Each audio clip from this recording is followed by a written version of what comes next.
All right, so we are going to talk about just a few technology areas.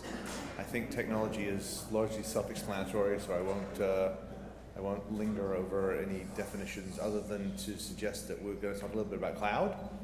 Then we're going to talk a little bit about kind of application integration and convergence, and if we get to it, a little bit about ERP. So just to kick it off, if I could ask each of you just to say a couple of words about your role, your company, and kind of how you view technology, given that it's such a broad topic. Should we start, Young, with you on the end, please? Okay, my name is Young Kim. I'm Director of Product Management for Take Solutions. I'm fairly new to the role, so I'm meeting many of you for the first time. Your feedback to us is very important because we want to take the product to a state where it will be useful for you. Our direction has always been we deliver solutions. The products that we have are a means, a tool to accelerate and deliver the solutions that you need. So it is very important to us and to have the knowledge, and we do have the knowledge in supply chain to match our solutions to your business process. So if you have any questions, any feedback, any comments, anything that you want to share that would like for us to improve, please come to me, talk to me whenever you have a chance. Thank you.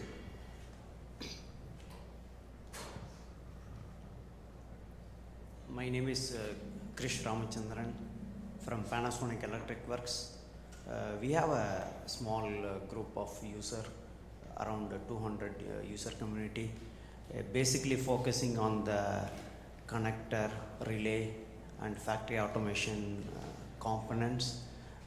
We run our business used with Oracle ERP system as a base, and we have other software to support this.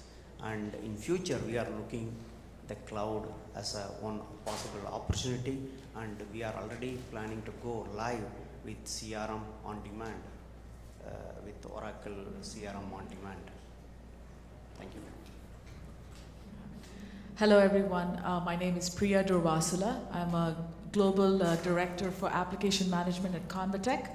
Convatec is a medical device manufacturer and marketer globally. We have about 6,000 plus employees worldwide, and we sell in about 100 countries, and our global sales are about 1.6 billion. So one of the things that I've been doing at Convatec is, other than managing all of the applications, enterprise-wide applications compliance, we used to be part of Bristol Myers Squibb, which many of you may know is a pharmaceutical company. They divested us about 3 years ago, and one of the things we had to do was really rationalize our whole application portfolio and integrate. Thank you. Hi, I'm Tony Aming. I'm with Baker Hughes. Baker Hughes is a oil and gas service company. My role in Baker Hughes is business and applications. I'm an enterprise business and applications architect.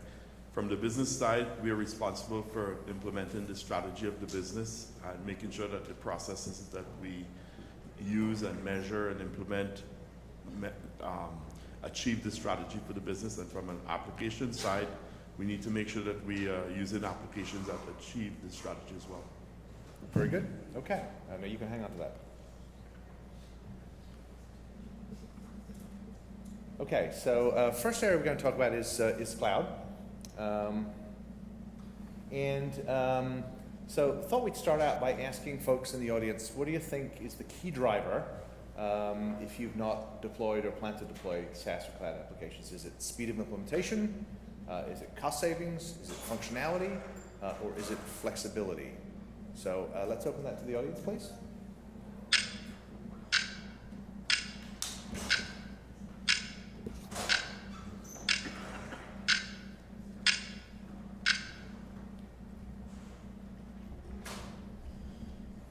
So that's interesting. You know, I must confess, I find most of the time when we ask this kind of question, cost savings is by far and away the top priority. So it at least suggests that the audience is perhaps a little more sophisticated about the consumption of cloud. Guys, have any observations?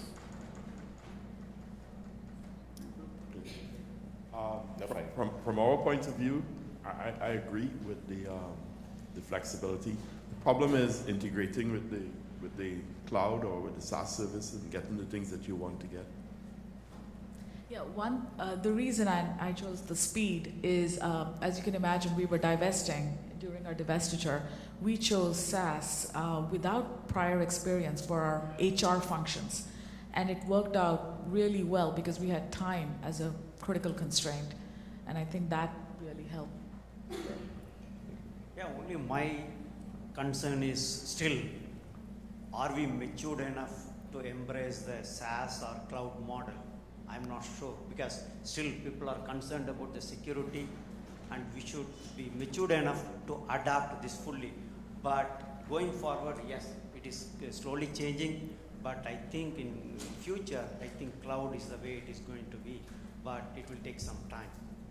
That is my observation. Yeah. I've been fortunate enough to speak with analysts as well as many people in industry, and everybody has different experiences with SaaS. But like Simon has mentioned, originally most people think it's about cost savings.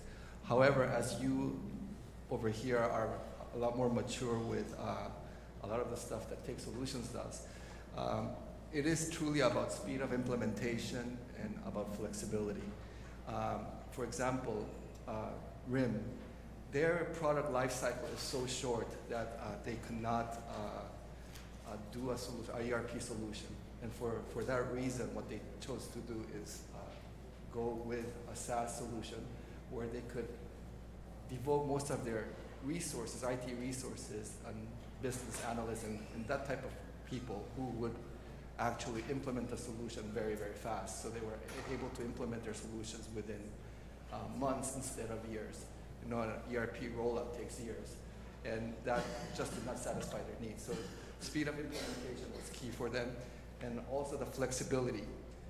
One of the challenges, however, has always been in implementing SaaS is basically there's a change management process that happens that has to be rolled out throughout the organization so they can all use the same functionality. And that is always getting adoption throughout your internal organization is always a challenge. So having the analysts and those people who are familiar with the processes and showing people internally in your organization how to, why this is beneficial for the organization is very, very important. Yeah, very good. Yeah. I have a Yeah, question sorry, from go the ahead. last slide, sorry. When you talk about cloud services and flexibility, do you think the cloud services will be local to the office or local to the building?